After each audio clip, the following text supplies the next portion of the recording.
In the meantime, let's move on to Gaza, and more Palestinians have been killed by Israeli forces there while they were waiting for food at a distribution center. They're among at least 37 people killed across the strip since dawn on Tuesday. Casualties have been taken to Al-Auda and Al-Aqsa hospitals. There have also been funerals for some of the people killed on Monday while seeking aid in the north of the strip.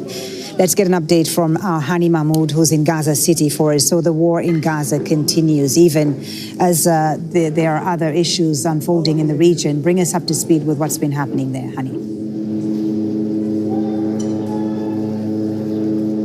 Well, Folly, great news. Ceasefire between Iran and Israel. Tension eased and regional powers are stepping back from an edge of a larger war. But the mourning here, as every other morning for the past 20 months, is quite heavy. More screams, more tears, and more trauma, more funerals and bidding farewell for family members and family members and relatives dying either at distribution centers in the northern territories or in Rafah city or the central area near Netzarim corridor. 37 Palestinians have been killed, and this is a combination of a direct killing targeting residential homes here in Gaza City, in the southern part of the city, a Sabra neighborhood, a densely populated neighborhood, and more recently became overcrowded by the numerous forced evacuation orders that pushed many of the people in the eastern part of the city toward this part of Gaza City and the western part near the coastal road. Another residential home in a shelter refugee camp at early hours of last night, where 3 people reported killed. They happen to be from one family. Also, the 5 people here in the Sabra neighborhood happen to be from one family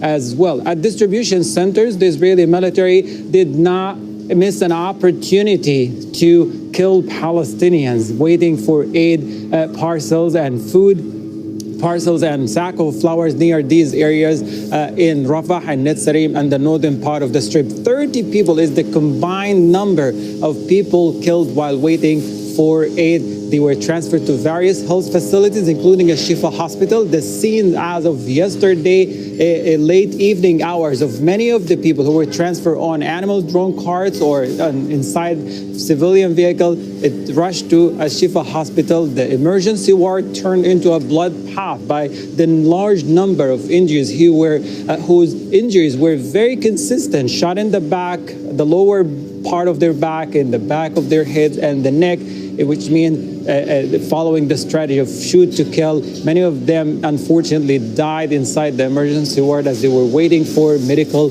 care and intervention by the doctors. That did not happen given how busy and overwhelmed a Shifa hospital, let alone the fact that the Shifa hospital is not operating as a proper health facilities as we know it. Pre-October 7th has been reduced into just a small, simple facility, a small ward for emergency, and that's about it. And that repeats itself across the Gaza Strip.